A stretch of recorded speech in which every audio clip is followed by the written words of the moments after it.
fun and frolic in Chicago. That is a very well-known former Nittany Lion. Anthony Spice Adams will be a part of our BTN crew this year, hobnobbing with James Franklin a little earlier, trying to break Twitter.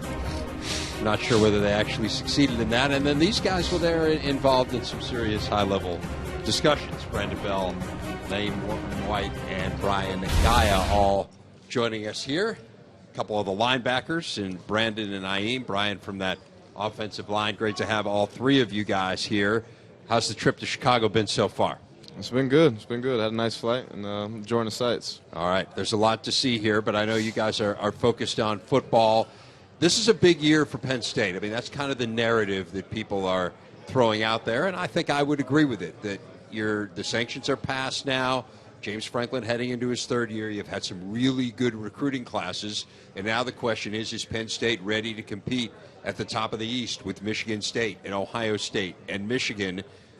What do you think, Brian? What makes you optimistic that this is a team that could break through? I think we're guaranteed to break through. I mean, we've been working so hard all summer, just grinding, off-season, winter, spring ball. We're ready to go into camp and see what we can do. Nyeem? Well, I just think, I don't really think we're trying to compete up to other people, trying to compete with Michigans, Michigan States, and everything. I really think it's just, for us, speaking for us, and for the rest of the team, I think we want more than just 7 games, 8 games. I think we won a Big Ten championship. So, I just know, right now, we're focused on a major goal, but we're just moving on to camp, focus on us before we move on to Kent State. Definitely jump on those guys back. I mean, there's no excuses anymore. You know, those teams have definitely been the top tier, and that's where they have the target on the back and everybody's shooting for them. And there's no reason why we can't beat those teams and be in Indianapolis at the end of the year. What have you seen in, whether it's in spring ball or in some of the strength workouts that you guys have had leading up till now? What have you seen, and Brandon, I can start with you, that leads you to believe that you guys are ready to make that jump? Give me an example of, man, we're going to be right there. I think confidence and the talent, and we just have to be able to translate, Monday through Thursday onto Saturday afternoon, Saturday night. And I think we have the talent and the leadership to do it. How about you, Nyeem? I would say just little changes in leadership and how people react and how when it comes to each other working. So say if someone's not putting in the work of a Big Ten championship, attitude, Gaia, for example, yo, pick it up, let's go. Or Brandon, I'm saying if everyone's not on the same page and rowing the boat in the same direction, someone's going to address it. I think as a team, we've all taken ownership of our own responsibility to, put that work in, to take that next step to the Big Ten championship. I mean, we've implemented our own practices in the summer. Player run, we go out for an hour and a half. We do half line stuff, full team stuff. It's not full speed, but we're getting those speed reps that we need. Brian, give me a sense of the new offense. Joe Moorhead comes in as an offensive lineman, this no-huddle, rapid-fire approach. This is a good thing or a bad thing? I love it. I think the offensive line loves it. It allows us to really get on defense on their heels and attack, go after them.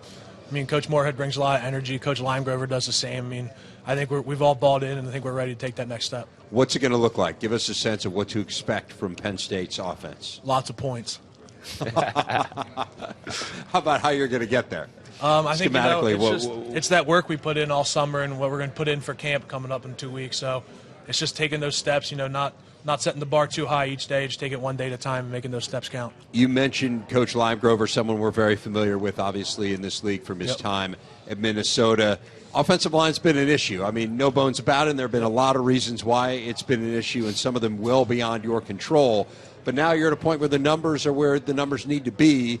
Give us a sense of what Coach Limegrover has done to get this offensive line to where you guys can compete among the better lines of the Big Ten. I think he's really breaking it down, just, little techniques. I mean, we do a lot of stuff, just 2 steps. Make sure those first 2 steps are perfect, whether it's a pass set, a run block.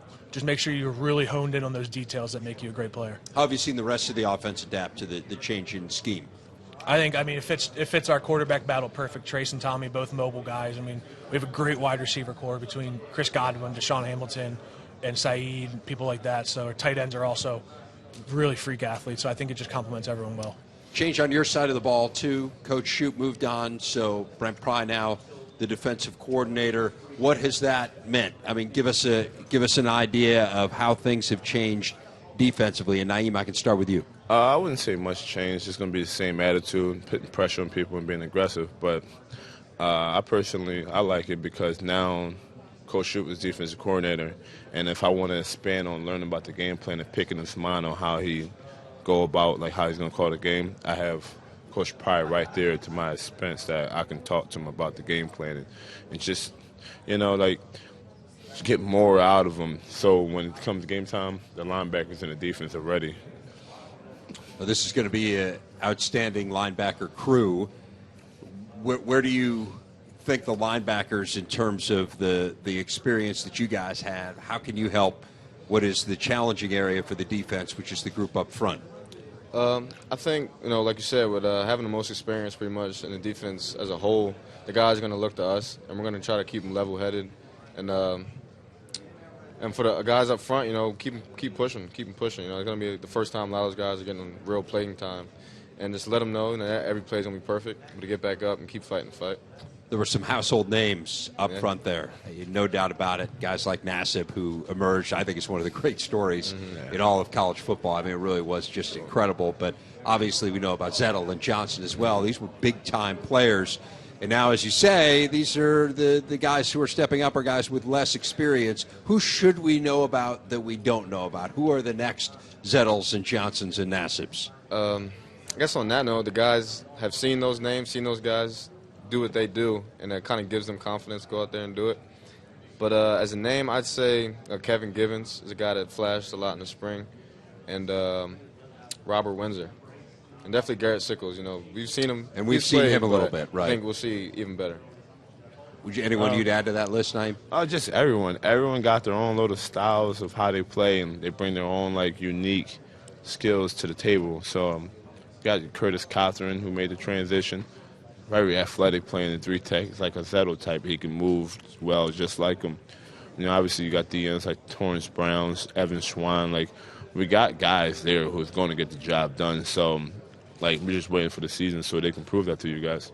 You go head-to-head with this defensive line group. What do you think of how it compares to where you guys were last year?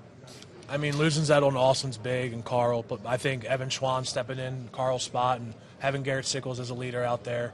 D-tackle-wise, I mean, Parker Cothran coming back. That guy's he's got experience. He's had some big plays in some big games. So people like Kevin Givens, that kid came on the spring, just impossible to move, and he's athletic. And, Curtis Cothran, the kid's massive now. Wait till people see him. He's a big kid. Yeah. Let's focus a little bit on the offense. You're going to have a new quarterback. We don't know precisely who it's going to be. Trace McSorley had the outstanding spring and certainly comes in with the experience, but he's in a little bit of a battle here. But either way, new QB, handicap those guys for us. Give us a sense of what he brings, what Tommy Stevens brings, and what we can expect from the quarterback spot. Yeah, I mean, Trace had some experience last year against some really good defense, whether it was the reps he got against Michigan State there at the end or those reps when he rallied us against Georgia there in the bowl game. So I think he has the experience on the side. He's a little older, a little more confident, but Tommy's got the frame. He's a big kid. He's like 6'4". He can run. He can throw. So I think it's just going to be whoever steps up within camp. What about blocking for Saquon Barkley? That's awesome. I mean, knowing that you have a guy back there that any moment could take that thing all the way to the end zone. You wouldn't block just that little bit longer to give him that chance to get out in open field. Once he's out there, he's hard to tackle. What stands out to you guys as you try to bring him down? Saquon? Yeah. He's got all the tools, man. Literally got all the tools. Big enough to, put his shoulder down, and quick enough and agile to go over you or around you, as you've seen. Hey, man. The main thing is just making sure you're taking him down, because if he does get you, juke you, or do anything to you, you're going to know about it. So my main objective. Oh, yeah, he talks a little bit? He don't talk much, but he's not going to say it aggressive. He's going to be more like, I did juke you. He's going to tell you. He's not going to taunt you, but he's going to tell you. And that's, to me, the same thing as time. So all right. We can't let that happen. Who else? Who are the other big trash talkers on the team, as long as we've gone down this road? Oh, my God. We'll go against the offense. Offense. Even Trace will let you know, too. Nobody's too over-aggressive with it. No one, yeah. Trace will let you know he got you. The receivers. trying to think. The receivers, you know how receivers are. Sean will let you know. He goes up and grabs one of you. He's gonna let you know. Yeah. He's gonna point at you. He's gonna stare you down when he walks back. I think everybody's at that limit where it's not too much, but it's just the right Yeah. amount. I mean, that's healthy Yeah, for a it's team, healthy. I would think, right? Yeah, I don't think defense got any guys. And if I had to pick anyone, it's probably Marcus. Jason talks a little bit. Marcus. Oh, yeah, never mind. Jason and Mike Gesicki, they're best friends off the field, so you can imagine how they are on the field. Okay. They combat each other a lot. All right. None of you guys, though? No, we're good. We're good boys. Well, it doesn't necessarily mean you're not a good guy. It just means On Saturdays you're might be a different competitive. story. Guys, let's Saturday's focus in different. a little bit on the schedule ahead this year. And look, last year we know about the Temple game was something that hadn't happened in years and years. Temple beat you guys. You've got a game against Pittsburgh. How important are those non-conference games for setting the tone for the rest of the season? I think they're huge. I mean, having that tough schedule to start off with give us a good litmus test of where we're going to be for the season when we get back in the deeper part of the Big Ten schedule. I mean, we got Pitt in-state, Temple in-state. We're all fighting for kids, for who is the best team in Pennsylvania. So I think it's going to be big for us. Yeah. Being from Pennsylvania, chose Penn State over them. Yeah, it is a big deal because some of those guys, they're going to want to play Penn State, and maybe some of those guys probably didn't get a Penn State offer, but they're good players at Temple or Pitt. They're going to bring their A game. I know we're going to have to bring ours because I know I'm trying to win as most games possible this year, and this one's for all the marbles in Pennsylvania. So, Yeah, definitely. He said it. I mean, it's a big game. Either one of those games are big. I mean, just as big as the next one, but those teams are just as good as any opponent, and we're going to get the best out of every opponent, especially those guys.